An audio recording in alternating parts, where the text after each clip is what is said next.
Welcome, folks, to the Uncommon Good with Bo Bonner and Dr. Bud Marr.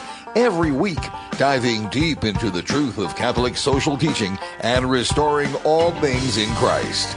The Uncommon Good, live from Iowa Catholic Radio's Mercy Live Up Studios. The Uncommon Good is on the air. I'm Bo Bonner. I'm Bud Marr, Director of the National Institute for Newman Studies. And we are coming to you from America! America! Bud, you know, I listened to the show last week without me, and I think I got made fun of multiple times. So much so that I thought maybe when I was going to go to the door, Tony Calumet, Director of Iowa Catholic Radio, would be like, "Hey, Bo, why don't you come with me? We got something we got to talk to you about." And then I'd be told that Katie took over the show, and you guys were going to go for your more NPR format where everything's settled down and everything like that. So I almost was tempted to come in and just scream as loud as possible, you know, Uncommon Goods on the air. But, you know, I thought that might be too much for folks. It was great fun. It reminded me of those old reality TV shows where, like, trading spaces and, like, a parent will go to a different house. And Katie texted me right before the show and said, like, I don't think I can do the, like, you're like, we're on the air, like you pull it off, and so it had this relaxed vibe. But I thought she did great. Midway through, I was worried that Katie was gonna precipitate a coup, and like it got sort of personal. She was going after your home state, That's right. Well, I thought, it's all like the next week. The Uncommon Good with only Katie Patrizio. We've both been eliminated. We've both been booted. That was also funny too, like you were saying with the whole jabs at Oklahoma. It was true, actually, Katie Patrizio, if you're listening. We did go on vacation to Oklahoma, and it's fantastic, actually. Have you ever been to the Philmont Museum, Bud, or ostensibly Katie? I'm guessing no, and I want to tell you, they have one of my favorite paintings there that is famous. It's by Bergio. It's The Shepherdess. It is, I mean, just go look it up, but if you get a chance to go to Tulsa, the Philbrook is a fantastic museum, and so all I'm going to say is, with pure love out of my heart, lay off Katie Patrizio. Yeah, I felt bad because, in my mind, I don't know, and when you think of Vacation Oklahoma, like, this isn't even me dissing you because this is the things that I like, too, but I pictured you, like, going to rodeos and, like, eating, you know, the burritos, whatever. That happened, like, yes. Delicatessen. Yeah. Like, it was a very cultured experience as well, apparently. Yeah, well, we do that, and then we went to the Omniplex, or the Oklahoma Science Center, which is fantastic. I remember going to space camp when I was little there, so I got to dork out and show my kids that. But we did do things like Elias caught his first fish, and it was a bass that put every bass I've ever caught to shame, and he really thinks he's a fisherman now, so that's cool because I am not great at it. That's pretty Oklahoman. We also went on a train, like a little miniature train that my granddad, who loved trains, in the Kiwanis Park in Enid, Oklahoma, we got to ride that, eat my favorite non-authentic Mexican burritos, like I lovingly call white trash burritos from Enid. So we did a lot of oaky things, but yes, we also went to a museum. So, but no, at any rate, I was really impressed. I want to thank Katie for filling in, and like I said, I got to listen to it, you know, as a listener, you know, for one of the first times, and it was really great to hear you guys. Sound like you guys had a blast. It was fun, but if anybody there at the station, Bo, tries to hand you a rose, don't take it. Okay. No, the rose keeps you on the show. I forget how it goes. We'll get voted off somehow is the point. Well, this is all coming from Iowa Catholic Radio's Mercy Live Up studio here in Des Moines, Iowa. As Bud said, he's out in Pittsburgh, the director of the National Institute of Newman Studies. I'm the director of Mission and Ministry over at Mercy College of Health Sciences, and also director of the Zeta Institute for Foundations in Ethics and Leadership. We're glad to join you today. We were going to have a guest. We were going to have the new president of Mercy College, Dr. Doug Fiore, but actually yesterday, as he was giving his sort of State of the College address, he lost his voice, and so he can't speak. And I know Bud and I can have some esoteric radio, but I'm pretty sure the most boring radio you might hear is someone who can't talk. So we're going to wish him well. Prayers from St. Blaise that his throat gets better. But Bud and I, speaking of rodeos, we're going to go about this rodeo all on our own. How does that sound, Bud? No, that works. I've got a few ideas I'm bouncing around in my head, so this will be fine. Sounds like a convenient excuse President Thiel right now. I'm joking. We'll get him on air as soon as we can. As always, we are brought to you and underwritten by Mercy College of Health Sciences. Like I said, a new president. We can't wait to have him on the air to get to talk about this. But we have all sorts of things, mchs.edu for you to check out. We have no wait list, an RN to BSN, a healthcare administration, and health information management programs you can do online, an accelerated BSN, all sorts of stuff going on. Bud, we had the famous Liberal Arts and Sciences picnic yesterday, and for once it wasn't 1,000 degrees, so that made eating ice cream a lot easier. Well, that's kind of all the important stuff you guys do, and that's the programs and whatnot. But I did notice your new logo. It looks good. And I think it actually harkens to the Catholic identity of the place really well, so I was impressed with that. Yeah, it's kind of like it's almost like a not getting you thrown into an institution Rorschach test, because you can see an M, you can see an H, you can see stained glass windows. It's all pretty cool. So you might want to check that out, mchs.edu. And then, as always, underwritten by Cartridge World. Bud, we usually come up with some pretty nifty ways to talk about the things you might be using, print ink for.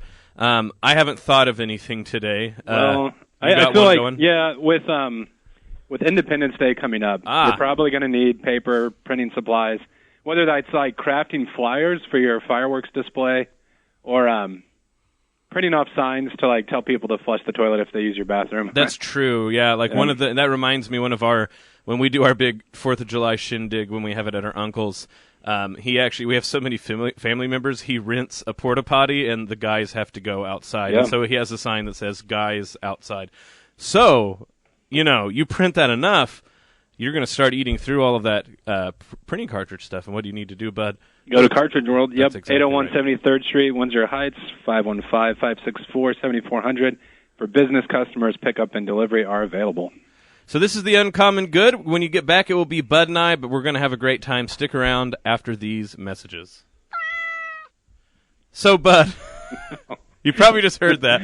We respond to the people, Bud. People have not loved the eagle screech. I think some people have loved it a lot, but the people who don't like it don't like it a lot.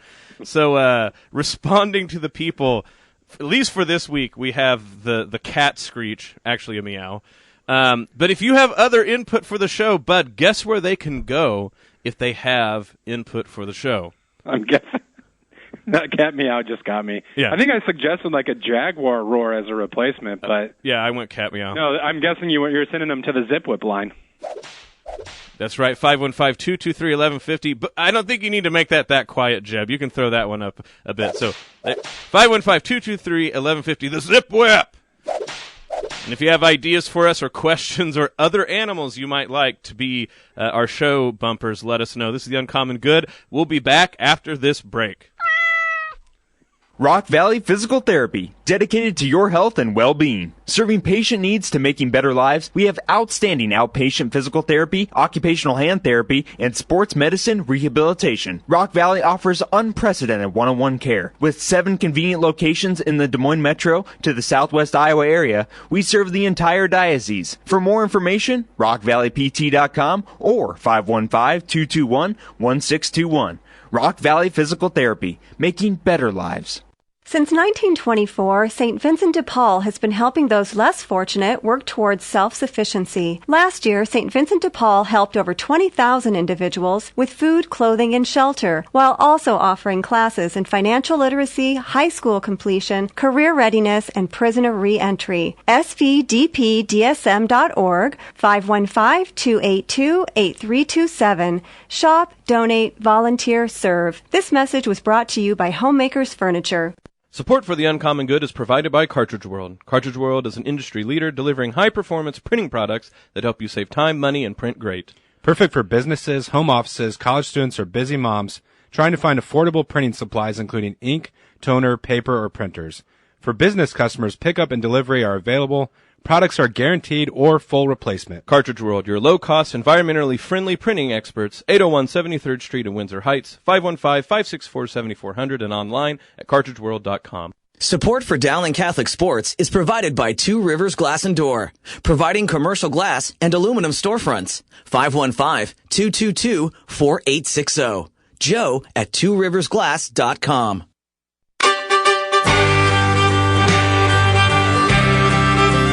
We're back with the Uncommon Good. Bo Bonner and Dr. Bud Marr.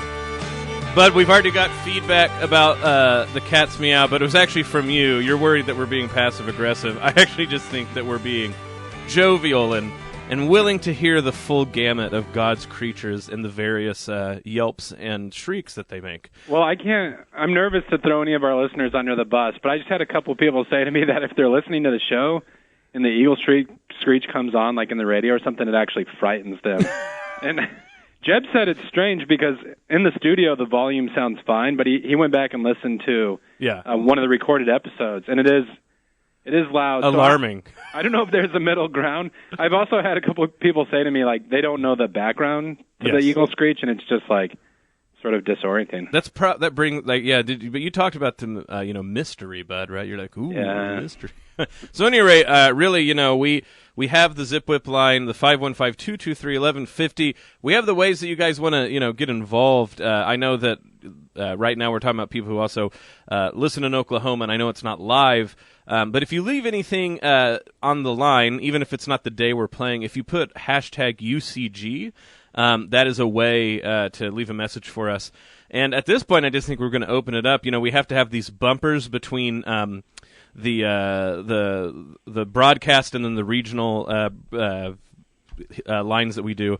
So we have a bumper between those. So we're taking entries. You have an animal that makes a noise, just send it to the Zip Whip line with hashtag UCG. And if we can track down that animal noise, we'll use it for a bumper. How does that, I mean, that's like democracy at work, Bud. I'm pretty proud of us. Yeah, and maybe for the best recommendation, we'll name it after you, like the Brian Gonzalez Panther roar. Yeah, the Brian the Cuban Panther. I like it. Yeah, that's his new nickname now. I don't even know if he's listening, but that's just happened. If you like esoteric ramblings like this, I know we try to stay on subject usually when we're live on the radio, but Bud, there's a place where we have unfettered thoughts that we go and explore things like which animal voices actually match up to our friends. That actually might be what we need to talk about. If you want to go to our Patreon account, so www.patreon.com/ICR, ICR for Iowa Catholic Radio, we have our exclusive content that if you become a donor, just $5 a month, we try to make exclusive recordings that are a lot of fun, a little bit of background into the warped minds going into Uncommon Good. This is a way for us to help Bud, you get out of the well. We're not saying you sound horrible, Bud, but we think you can improve. That's like a compliment sandwich sort of there for you, Bud. So the way that we're going to do this, of course, is with a Comrex Opal. But if you want to go over there and if you enjoy having fun, the fun continues over at patreon.com/ICR. I hope that's been renewing the glitter and glam in your life, Bud, having the Patreon account. Oh, the Patreon account's been a lot of fun, and I do want to get out of the well. I thought maybe we could do a recording of me sounding like I'm falling into a well. So I'll save me. But yeah, that's what you would do if you were falling into a well. Is just just kind of like me. Blandly, guys, help. No, on to more serious matters with today's show. Bo, I don't know about you, but when I'm out and about and I tell people like I have a radio program and they start asking about it, the Uncommon Good, what's that about? And we talk about like our show dealing with Catholic social teaching, dealing with the common good, but calling it the Uncommon Good because it's a topic that sometimes gets lost a little bit in the weeds, I feel like. Mm-hmm. But I don't know about you, but one response that I get is like, oh, so you talk about politics. What do you say to listeners who ask you that? Yeah, I think people want immediate they're like, oh, so like literally the news we found out 30 minutes ago you guys are going to talk about right now, right? And, there's a few things to bring up on that one.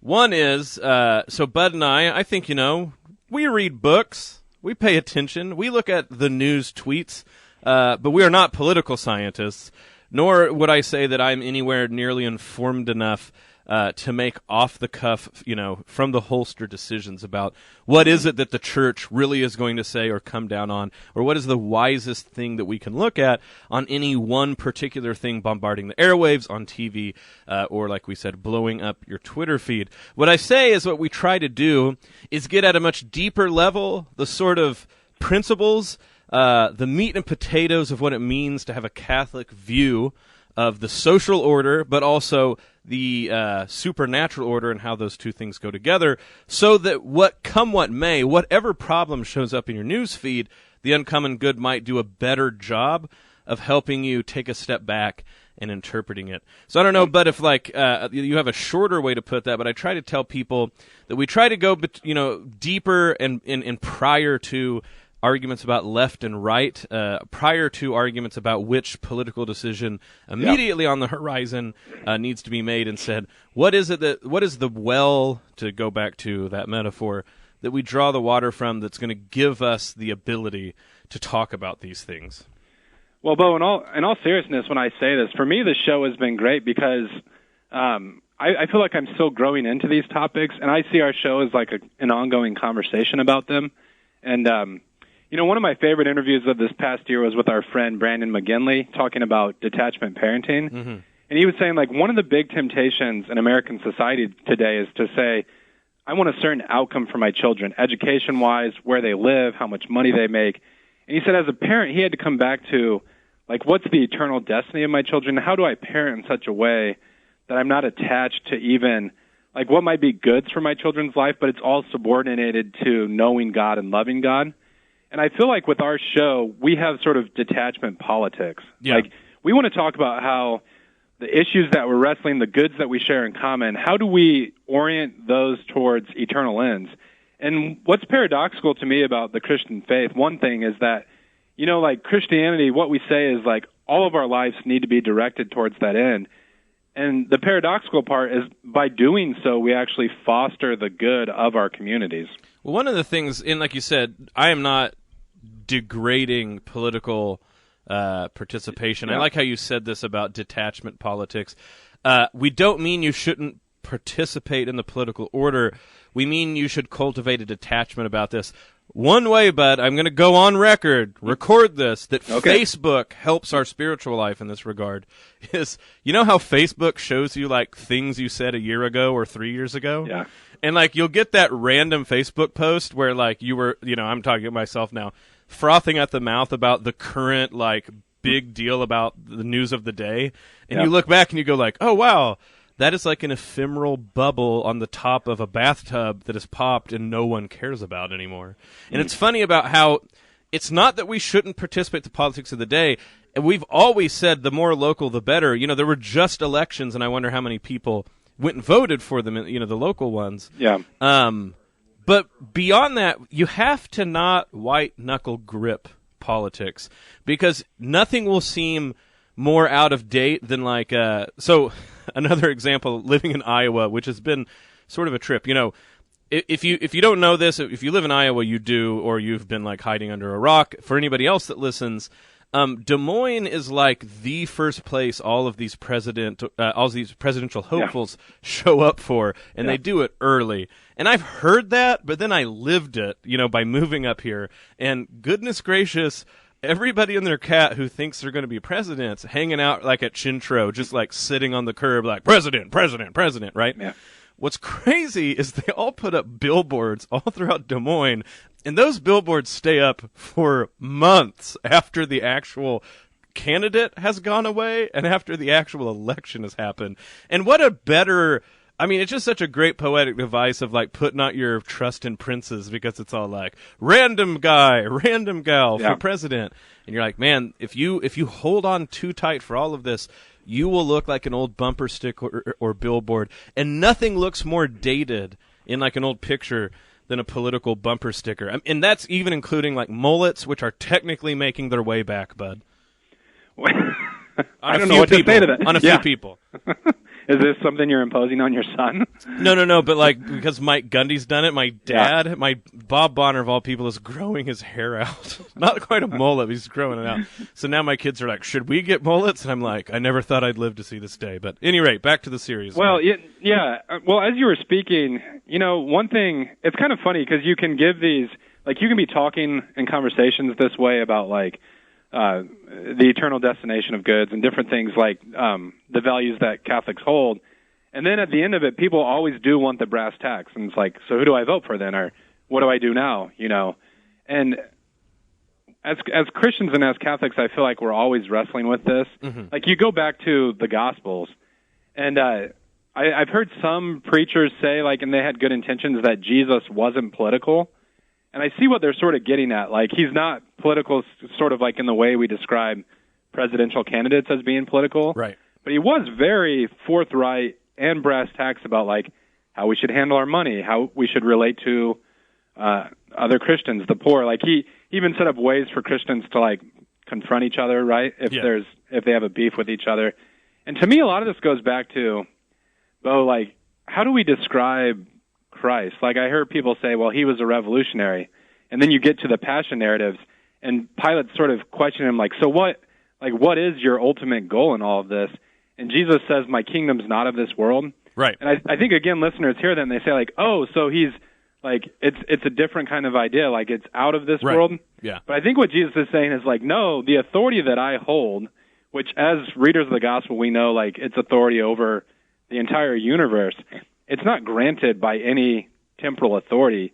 And so therefore, like, by going to the cross, Jesus exposes the principalities and powers, those who claim to have power over our lives, as, like, not actually possessing the power they claim to have. Well, you know, what I think is important is I don't mind saying that Jesus is political or our faith is political if we just are honest about what the word politics mean. We've truncated it so bad. What we mean when we say politics is either party politics or the news cycle of politics. Like, so, you know, I think an ancient medieval person, beyond the fact that, like, if we showed them an iPhone and showed them Apple News, there's a lot of stuff that will freak them out about that, bud. Okay, so after you go down the list of the 100 things that is freaking out an ancient time traveler who looked at a cell phone, and after they recovered from all of this idea that you can, like, have a man talking to you in a handheld box, one thing that they would think is weird is that you can put into, like, Apple News or, like, on Facebook or whatever, that one of your one of the things you like, one of the things you are into are politics, as if it's a choice. Like, it's you know, that to them would be weird, because what that means is you're a news junkie or you like party politics. But what they would say is you are irreducibly a political animal, because political just comes from polis, which means city, and you all belong to some sort of city. What I'm trying to say is, going back to Augustine, is there is the city of God and the city of man. The gains you will get from investing deeply in the city of man, you have to hold in a detached manner. That means that you don't ignore it, but that you don't grip it such that acting like holding it will make it not go away. All of the cities of this earth are fleeting. All glory that we earn here is non-permanent. But the city of God, the treasures that we lay up in heaven, is permanent. And I think about this in terms of the saints. When we talk about who are citizens par excellence, bud, like when we say citizenship, I want to imitate someone who is a good citizen. We inevitably think of people who are citizens in this passing way in the passing city. And I don't, again, want to denigrate that, because there are people who make great sacrifices for civil rights, for workers, for religion, for all sorts of things. Yep. But the citizens par excellence are the saints, because they are citizens of heaven, where all of their efforts are permanent. And so I think about today. Today is the Feast of Our Lady of Perpetual Help. For you who are listening later, of course, we broadcast on Wednesday. So Wednesday the 27th is the Feast of Our Lady of Perpetual Help. I have a special devotion to her, because in my life, when I tried to make too many plans, they were all, they were thwarted.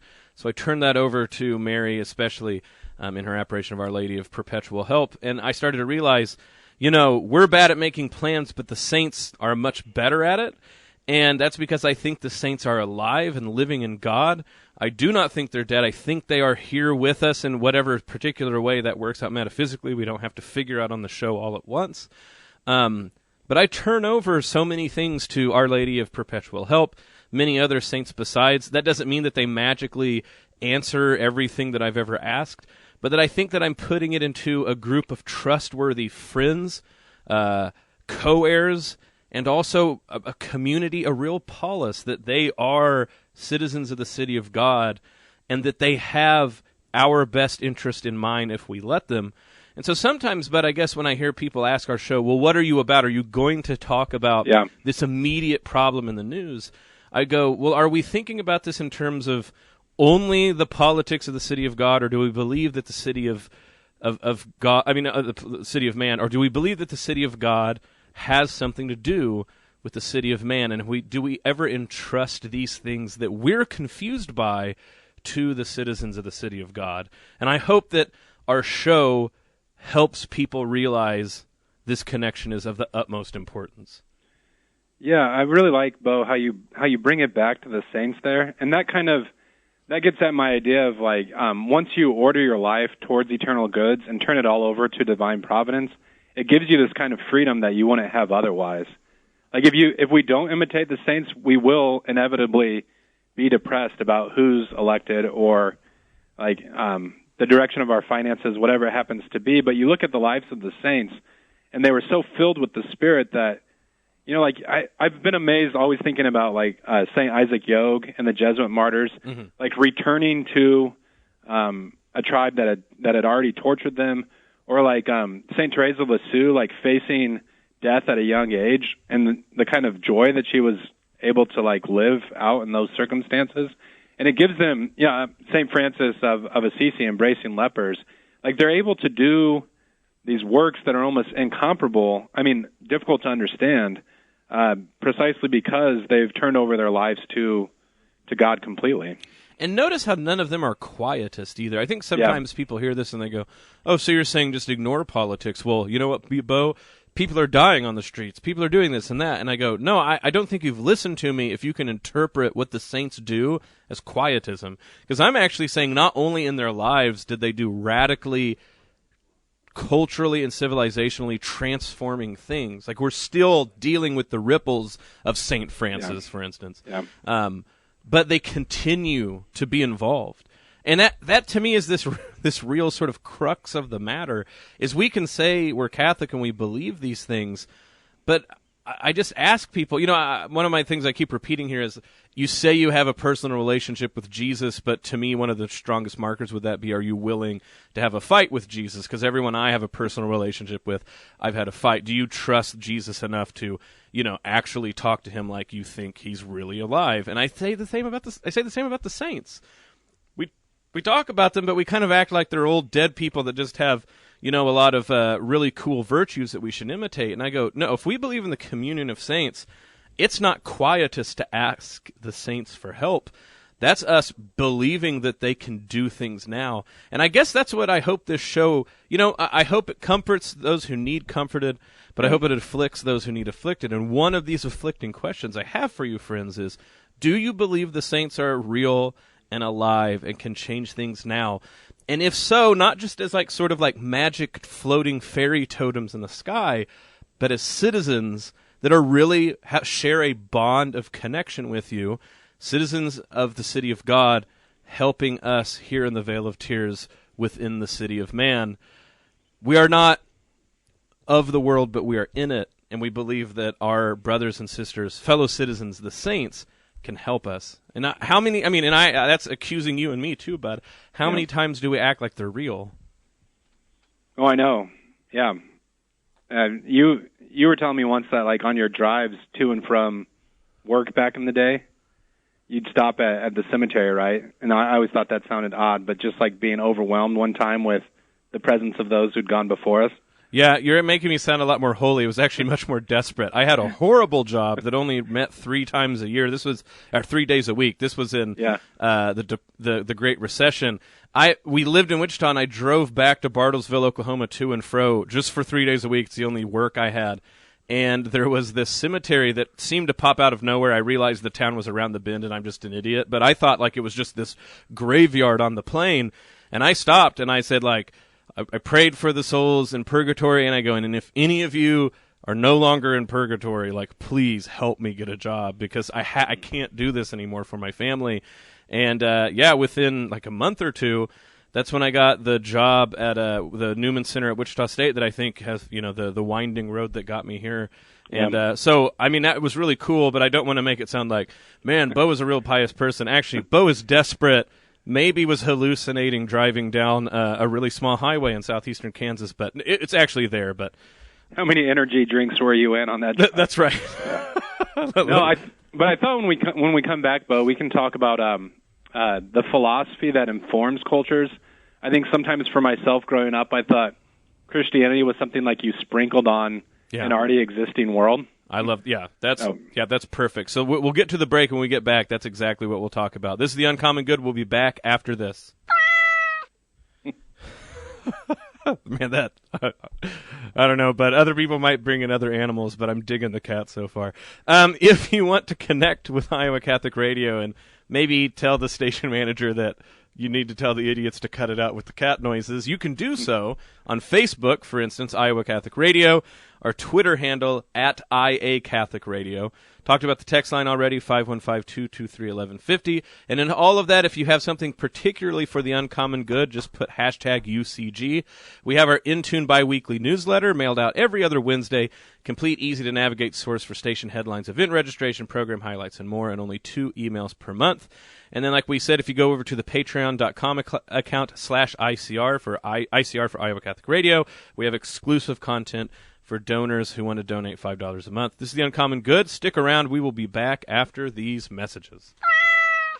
Since 1924, St. Vincent de Paul has been helping those less fortunate work towards self-sufficiency. Last year, St. Vincent de Paul helped over 20,000 individuals with food, clothing, and shelter, while also offering classes in financial literacy, high school completion, career readiness, and prisoner re-entry. svdpdsm.org, 515-282-8327. Shop, donate, volunteer, serve. This message was brought to you by Homemakers Furniture.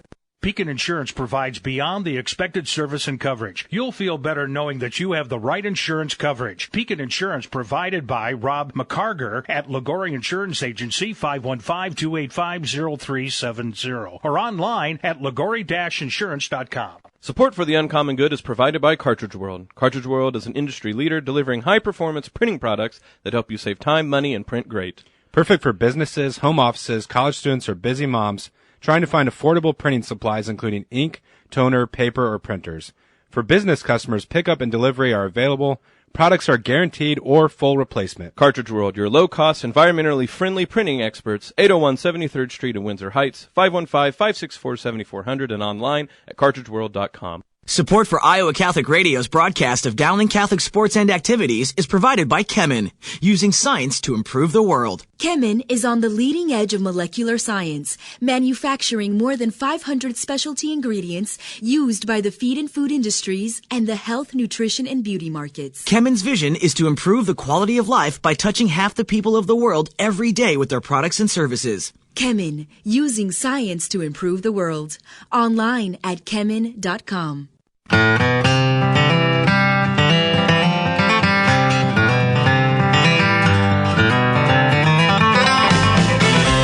We're back with the Uncommon Good. Bo Bonner and Dr. Bud Marr and our station cat that meows between our breaks. We're talking about the Uncommon Good itself. What do we mean when we talk about the Uncommon Good? What do we mean when we say our show is about politics? We've tried to talk about what people might think coming in and dispelling these rumors. We've been at this for a while, but anybody want to guess? I forget. Has it been 2 years yet? Year and a half? It will be 2 years in late August. 2 years in late August. So haven't been kicked off yet. Good for us, bud. I'm pretty proud of us on that one. Yeah. People ask, and they want the 5-second or 30-second idea about what we do with our show. And I think with what we talked about in the first half, I'm going to start talking about it that way, Bud, is how the city of God affects the city of man.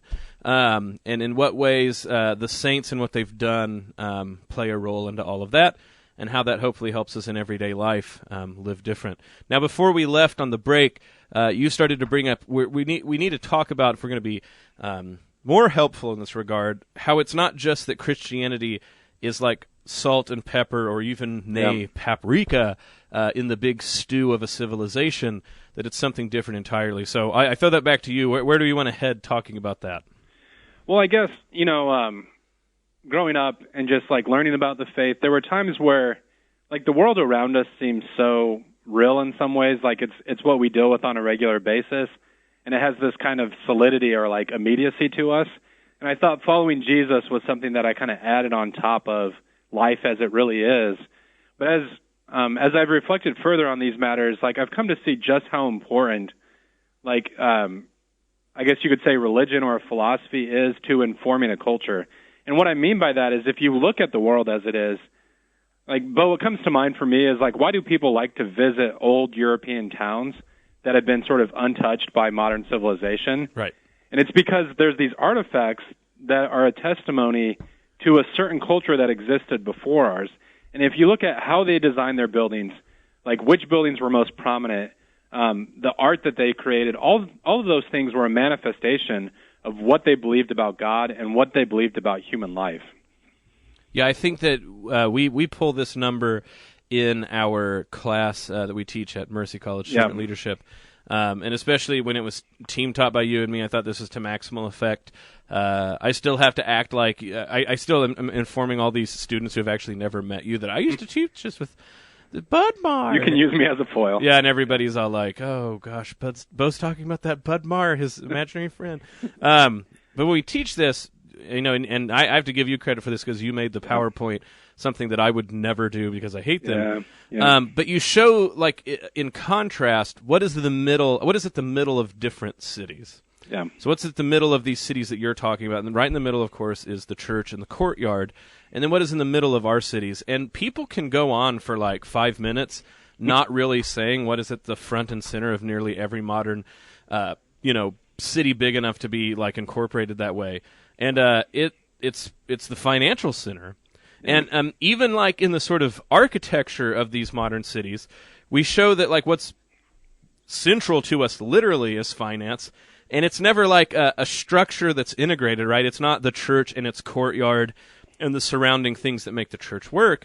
It's competing buildings that sort of shoot up in the air all, on their own. And yeah, of course, they're all down there into the financial center, but they're all sort of individuals as well, unrelated, yeah. And it's not to poo-poo on business or anything silly like that. Of course, the medieval world had business. How did that happen? Commerce, of course. The question is what's at the center of everything. And when you make people realize that humans are prone to actually manifest their beliefs in blood, sweat, stone, and iron, that really makes people start to like think for a minute. And you go, yeah, we're serious about this incarnational stuff. Humans put into physical reality the swirling ideas of their head. And I think that's what you're getting at. Well, yeah, and I've thought about this with the direction of our own cultures, and I want to be careful, though, because you and I have talked about we don't want to give people the impression that, like, well, if everyone was Christian, like, all suffering would be eliminated, or, like this kind of caricature of cultures. There are very good things that modern Western culture has developed, but if you look at the direction where we're headed these days, and I'm thinking specifically here, like Europe and the United States, and, again, another thing that would surprise our students in class, Bo, is, like, talk about a demographic winter because they've heard so much about overpopulation and environmental problems that to hear that in Europe and Russia and Japan that there's places that are very developed that like people for the most part have stopped having children or are having children at a lot lower rates.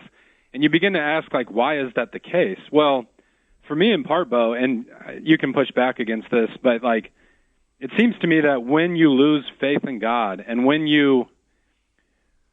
this world is all that there is, like the question becomes, do I want to bring children into it, right? Yeah. Like, do I want to make the sacrifices to have children if I can't guarantee a certain way of life for them or that they could avoid all suffering? Like, why? Like, what would be the purpose, so to speak, of having children? Like, Christians always had a clear idea of the role of children in their lives, but it feels like our culture, as it's drifted from kind of commitment to Christianity, you've seen this sort of trend. Well, and the biggest thing I want to point out, because I think that's all true, but people miss the point when they hear that and say, like, oh, Christians think they have it all figured out, and if everybody was just Christian, everybody would be happy and have all these kids. And I go, no, actually, I think what it does is Christianity says, like, yeah, you know what? We have some of the least amount of suffering ever. Like, we've done that. Technologically, we've made it where, like, if you wake up in pain, you go like, oh, I should alleviate that pain, and there's means to do so. Yeah. Whereas your counterpart 1,000 years ago woke up with pain, and they're like, yep, still alive, because that's how often people were in pain. But what we're saying is that, and this is someone like Walker Percy in his book Lost in the Cosmos is bound to point out, right? It's not that if only we would all become Christian, everything would get better. There's a way in which Christianity highlights what's worse so that we can start talking about what's real and what's important. I've always loved that Evelyn Waugh, people try to point out, like, geez, you're actually kind of a terrible person. How is that any sort of, like, evangelism for Catholicism? And he's like, could you imagine the monster I would be without the Catholic faith? And in many ways, that's probably him using that as an excuse. But the reason I point that out is, I actually think sort of what we need to advertise with Christianity is that we're very honest that Christianity won't stop the problems of the world, but that the problems of the world can be redemptive if we have that understanding. Because if all there is avoid pain, get pleasure while you can, it's no wonder that some people choose to physician-assisted suicide at the first sign of any sort of difficulty, that if they think it's not in the end worth it. I mean, like, you think about your childhood, you might think of it as the best years of your life, but there's plenty of pain wrapped up in it. And you can start to see that, like, measured with no consideration of, like, the afterlife or the grand purpose we're here or the idea of struggle and overcoming it, if all of those things are just, the things that we have to do in order to, like, seek pleasure, you start to understand why it's hard for people to think about why we should keep going on. Well, and you've pointed this out to me, Bo, but if you think about, like, the buildings that our forebears constructed, and just these amazing cathedrals that, like, pre the kind of construction tools that we have now, and what made that possible. And that's where I begin to understand the language in the New Testament about being a fool for Christ. I think about someone like St. Philip Neri, who was, like, a very holy man, but also a prankster.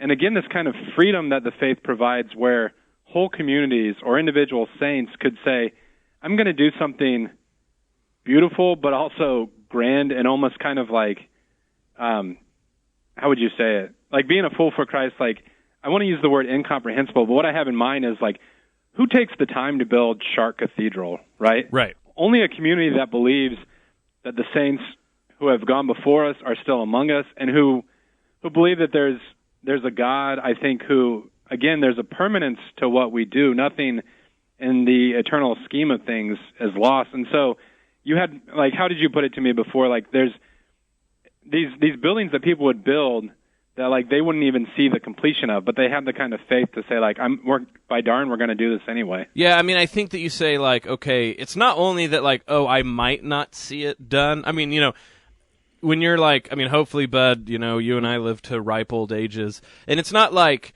we're going to be like, even if we weren't Christian, it's not like we're like, well, I'm, 75, so forget that, I might not see it. But, you go like, well, in the relative future, it will help people. No, these are people who started projects that, like, their grandkids might not see, what they thought were worth doing. And, that people make a lot of hay out of this one, but I think it makes sense. No one thought there would ever be drones or airplanes. So, like, when you're building Chartres Cathedral, no one thought anyone would see the top of it. And they made gargoyles. They etched out stones. They decorated the top of those cathedrals. Why? Because they thought there was someone who could see and appreciate it beyond just the people walking about on the ground. And what's, interesting is it's not like we're the only culture that, like, figured this out at all. You can read plenty of pagan literature, and there's this great wrestling of, like, how does man, how do individual humans, but how does mankind in general outlast itself? And they have different ways to talk about, either passing on tradition or, Romans are like, well, we got to build a society that, exists for 1,000 years. You have something like the Chinese who actually believe that you made beautiful objects and, like, destroyed them, right? And in their destruction, they sort of achieved an immortality. There's many takes on this. Yeah. But what I'm getting at is there's a very specific, I'll be quite honest, I would take that over what we have now. But, like, what Christianity, I think, said is the sort of permanence that exists and outlasts those things takes the best of what the pagans conjured and then infused it with a supernatural reality that people did things, like you said, that they would never see any of the benefits from because they thought it was just worth it to do the good because God saw it. Yeah. And not even, like, what benefit they might, like, get in the afterlife from it, but that there was, God was worth serving. and the communion of saints was a city worth putting treasure up for, that even the idea of like what you would gain in the end was not the ultimate measure of worth. And when you get rid of that, when you make it working for the weekend, I mean, it's just not, to me, that surprising. I'm surprised at people being surprised by things like demographic winter or desperation or a lot of the things we see in the news, Bud. Well, and Bo, feel free to push back against this one, but if someone listens to our show and then they say to us, like, so what do I do? What I would say in part is certainly vote, write your representatives. If necessary, get arrested outside of Planned Parenthood. But beyond that, so this came up recently, hold a Corpus Christi procession through your church's neighborhood, right? Shut down a street, march the Blessed Sacrament past people, and, in a sense, force them to think about eternity and the King of the universe, and for good measure, throw in a mariachi band. But those are the kind of things, those are just as political as voting, in the sense that you're building a community around the most important things in life. Yeah. Well, and when people go you guys say this, but why not be, more inclusive and just talk about civil rights? We've taught Martin Luther King Jr. in our class ever since, we've been doing this class, Bud.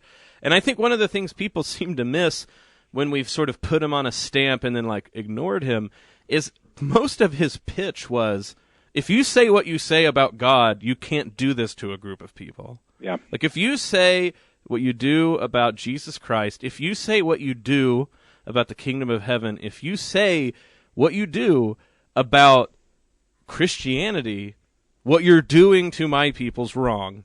And I think that when we talk about the political difference, I think sometimes that's what we forget is some of the people that need to hear most our quote-unquote political involvement, which again, what I'm saying is city of God, city of man, is to ask, if we believe the things we confess about our Lord Jesus Christ, what would we do? And unfortunately, I know it's really easy for both sides, left and right, to try to use that language in a sort of virtue signaling way or in a truncated or shallow way. Yeah. I just hope that our show helps people grapple deep in their heart with this question of, if who we say is king, Jesus Christ, Jesus of Nazareth, dead, resurrected, right hand of the Father, if he's king, what does that make us do different? How does that make us stand out to everyone else? And that's what I hope we give people courage to do, is stand out, even among your friends, even if everybody in your friend circle is pretty much agreed on politics, left or right. I hope that this show can help you give pause to say, if Jesus Christ is king, what do we do different? Well, and there's a phrase that's batted around these days in Catholic circles. Not my favorite phrase, but I'm going to give it the Bud Marr spin. Mm-hmm. And it's the God of surprises. I think if we turn our goods and our commitments over to God completely, we'll be surprised. And what I think about, Bo, is sometimes when you and I were teaching at Mercy College, teaching in servant leadership, I would step back and think, what brought me to this point where I'm in this classroom talking to this group of students, some of which have never really heard the gospel in its completeness, and really it goes back to Sister Catherine McCauley. And what would surprise our students, again, one part of her story that we would tell is she inherited a lot of wealth through these various circumstances. And she could have just said, I'm going to turn over some of this to a soup kitchen, or I'm going to give it to a charity. Yeah, should have been a good person still. Would have been a good person. But she said, no, I'm going to be profligate, and I'm going to turn my entire life over to God. And through that, you mentioned the phrase ripple effect earlier. Mm-hmm. You think about all of the convents that came out of that. There were Irish sisters who said, we're going to travel to a land that we've never been and serve the poorest of the poor. And now in the heart of Des Moines, there's a medical center that serves people from all backgrounds because Sister Catherine was willing to go beyond, just giving a token of it away, right? Yeah, and I know I'm prone to being the person that throws out books and essays and stuff. If you go to the old Google and put in Simon Leys, Leys, and put in the title, "The Imitation of Our Lord Don Quixote," I'm not even going to spell that. I mean, if you get there, I'm just proud of you. I mean, this is radio, but good job. He points out this wonderful idea that Christianity is a religion of losers, and it's funny because who's the guy who owned the Braves? Ted Turner. Yeah, Ted Turner said this about Christianity one time. He said, it's a religion of losers. And he thought it was a great burn. Yeah, and he was just like, eat it, Christians. Gotcha. Yeah, and Simon Lace was like, this is exactly right, because losers, since they're not beholden to the world, since they're not in it to constantly get the vindication of the world, since their dreams and desires outstrip the world, they can keep being foolish and actually change the world. And I thought that was so interesting, right? Winners are kind of wedded to a world in a way where they hamstring themselves, but because we're the religion of the God who lost, right? But lost well, died on the cross so that he might be raised, so that every knee shall bend and every tongue confess his name, that Jesus Christ is Lord.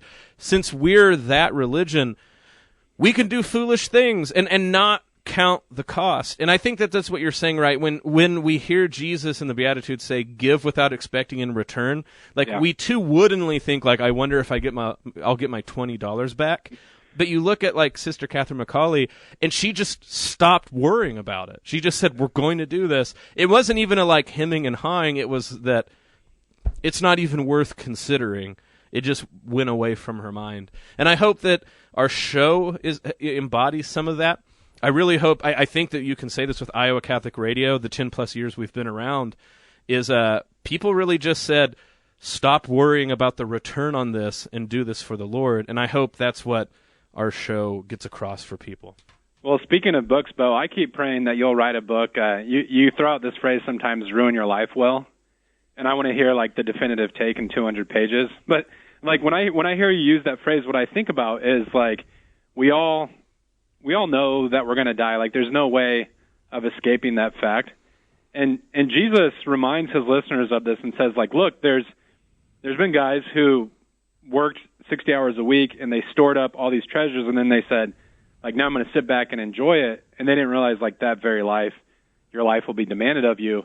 And so knowing that we're going to die, but knowing that God has promised us a lasting city, how do we ruin our lives well? How do we, in a sense, organize our lives that we have the right kind of difficulties to be the person that God intends us to be? Yeah, and this goes back to the Philippian hymn that Jesus Christ poured himself out, emptied himself, taking on the form of a slave for our sake. And that's all there is. You're going to ruin your life because you're going to wear it out. So you can ruin your life, with jet skis and bad champagne. I don't know who I have in mind there, but you're just throwing that out. Or you can ruin it the way that Jesus has marked out for you. And in the same way as you're going to pour yourself out, you're going to give yourself to something. Why not pour it out in imitation of our Lord to, as he puts, an investment that not only has infinite return, but that no moth or no thief can take away from you. So that's the hope for the uncommon good. And buds, we had to swivel because we had a guest cancel. And like I said, prayers with Dr. Doug Fiore that his voice returns. But it was nice to really get to talk about it this way. I know we talked about this early in the iteration of the show, but it's nice after these almost 2 years to reflect on it again. Yeah, I feel like it is nice on the show occasionally to step back and to think about first things. Of course, we love having these different guests, wonderful guests on the show, but it's always a blast to just sort of chew the fat with you as well. Yeah, that's right. So back off, Katie. You haven't taken our show yet. This is really just marking our territory. Yeah, this is all right, Katie Patrizio, good talk, but we're back to talking about the uncommon. No, right. She's going to have her own show, and it's going to demolish ours someday. Don't worry about it. Mark that bet, folks. Katie Patrizio, future Hall of Fame radio personality. This has been the Uncommon Good for Dr. Bud Marr. This is Bo Bonner. May Jesus Christ, the Prince of Peace, reign in our hearts, in our families, our city, our state, the nation, the entire world, the entire cosmos. This is the Uncommon Good. We will see you back next week. I don't know if I'm ever going to get over that. Yeah, I loved it for this show. I'm going to keep brainstorming other ideas. Well, I want people to I want to hear other people talking about what animals they want. I feel like we're holding people's hand to the fire now. Like, let us know, or it's going to be a cat's meow. That's right. Or we'll get a more silent animal that's like a shrew's sneeze or something like this. So come up with a good animal. Just like crickets chirping. No, that'd be terrible for radio. Yeah, don't do that one, bud. Yeah. I don't know how we recover from this. Facebook, Iowa Catholic Radio, our Twitter handle at IA Catholic Radio. The Zipwhip line 515-223-1150. Hashtag UCG if you want to talk to us. We have the Patreon account where you can help us get Bud out of the well. www.patreon.com/ICR. The In Tune bi-weekly newsletter, and then, of course, we have all of the stuff coming up here soon. The big one I think everybody's looking for is the Iowa State Fair, where we'll have a booth the 9th through the 19th, and then the Christ Our Life Conference coming up in September. But if people want to make the Iowa Catholic Radio a part of their lives, what can they listen to? You know, I'm going to give our listeners a challenge this week. You know, like with Lent, we often say I'm going to adopt these spiritual disciplines to grow closer to God. Why not say for the next 40 days, I'm going to set my alarm for 5 a.m. and start the day with Catholic Bible in a year, move into the Rosary, and then the Angelus, and say, like, I'm going to make this commitment to pray. I'm going to use Iowa Catholic Radio as my accountability partner.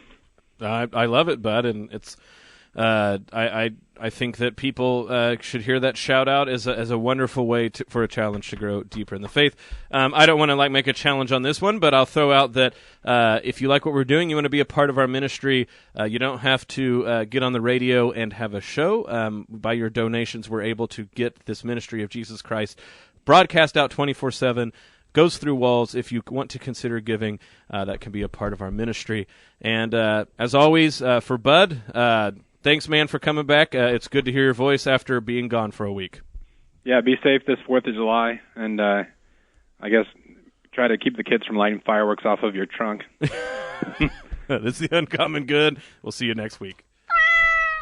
The Uncommon Good with Bo Bonner and Dr. Bud Marr is heard every week on wonderful Catholic stations like this one, and anytime on podcast.